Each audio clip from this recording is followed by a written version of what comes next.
प्रभावे कृष्ण कर्मणा तस्मै संज्ञानिरूपाय नमोस्तु परमात्मने। देवरी चिंतन श्री पार्श्वनाथ भगवान की, आचार्य विराट सागर जी महाराज की, आचार्य विभव सागर जी महाराज की, आरिका सिद्ध श्री माता जी की, तीन कम नौकर महामुनिराजों की। कल पैदल मंगलाचरण हो चुका है। क्या हो गया? जिसका मंगलाचरण हो जाता है वह चीज अच्छी हो जाती है और कैसे निर्विघ्न रूप से पूरी होती है। अब मंगलाचरण हो गया था तो उसके बाद अब क्या? दूसरी कारिका का नंबर है योग्यो, बोलो योग्यो पादान योगेन दृष्टा स्वर्णता मता। योग्योपादानि योगेन दृष्टा स्वर्णता मता दिव्यादिसादि संपत्ता बात्मनोप्यात्मता मता।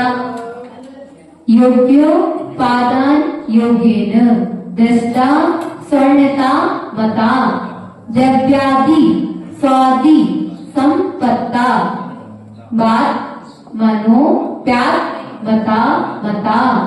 आ जाएगा पढ़ना? ये उत्तर पढ़ के बताओ आप लोग सब।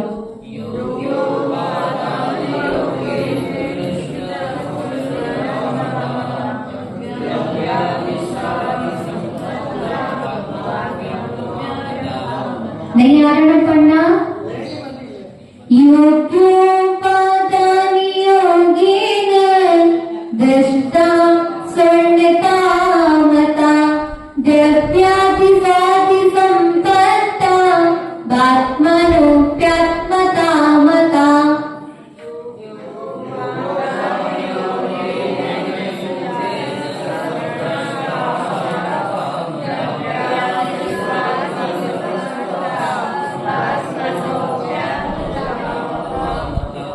पढ़ना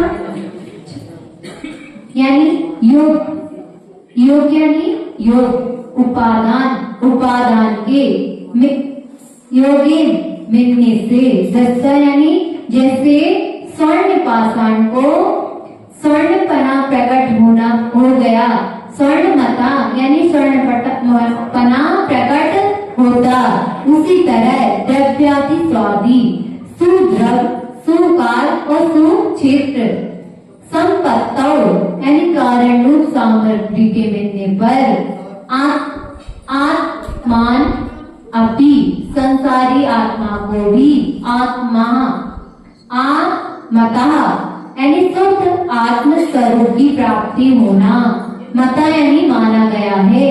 योग उपादान कारण के सहयोग से जैसे पाषाण स्वर्ण बन जाता है। क्या बन जाता है?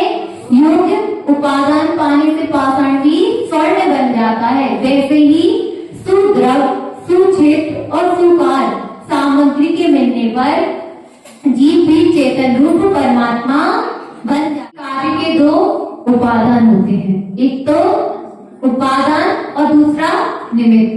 कारण कितने होते हैं? दो। कितने होते हैं कारण? दो। एक तो उपादान और दूसरा निमित्त।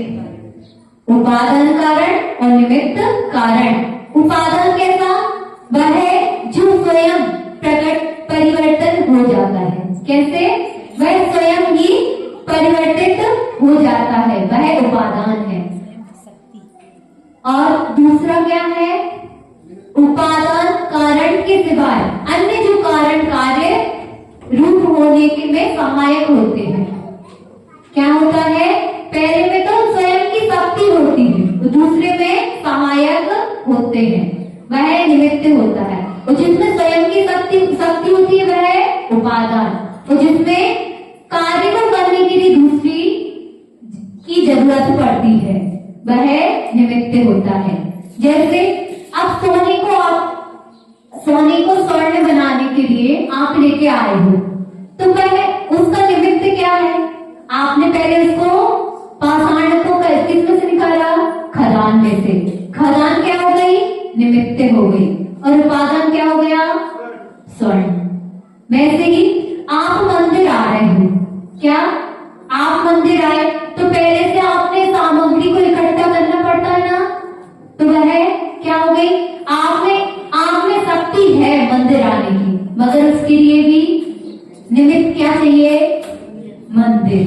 अगर मंदिर नहीं होगा तो आप आओगे क्या मंदिर? नहीं आओगे। उसी प्रकार से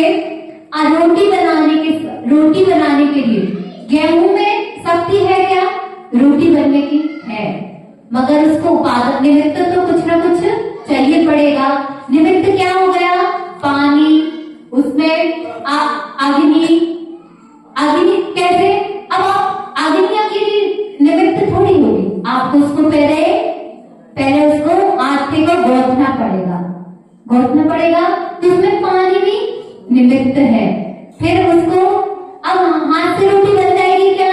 उसके लिए निमित्त क्या चाहिए? चौकी और बेलना चाहिए ना, तब जाके रोटी बनेगी। और अब रोटी तो बन गई, अब कच्ची खा लोगे क्या? अब उसको पकाने के लिए क्या निमित्त है? अग्नि।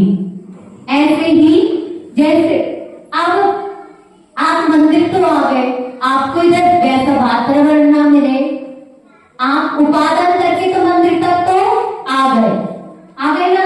अब निमित्त आपको कैसा मिलना चाहिए? सुद्रव होना चाहिए, सुक्षेत्र होना चाहिए और भाव भी अच्छा होना चाहिए। अब आपको क्षेत्र अच्छा ना मिले, आप सोचो कि हम शमशान घाट में जाके पूजा करेंगे, तो आपको क्षेत्र अच्छा है क्या? नहीं है। कहाँ आप पूजा कर सकते हो? मंदिर में। आपका निमित्त कैसा मिलेगा? आप शमशान में जाओगे तो आपको दुख वाला निमित्त मिलेगा, उधर क्या होगा? आपको दुख होगा। और आप मंदिर में आओगे तो आपका निमित्त क्या है? भगवान के सामने आओगे तो आपको प्रसन्नता मिलेगी। वैसे ही हमारी आत्मा को अपन को शुद्ध बनाना है, तो शुद्ध कैसे बनेगी? आप भगवान के पास आओगे तो आपकी आत्मा शुद्ध बनेगी। बोलो अहिंसा विश्व धर्म की जय। चलो लगाइए। ये बाइक सेट कर दो, अगला पकड़।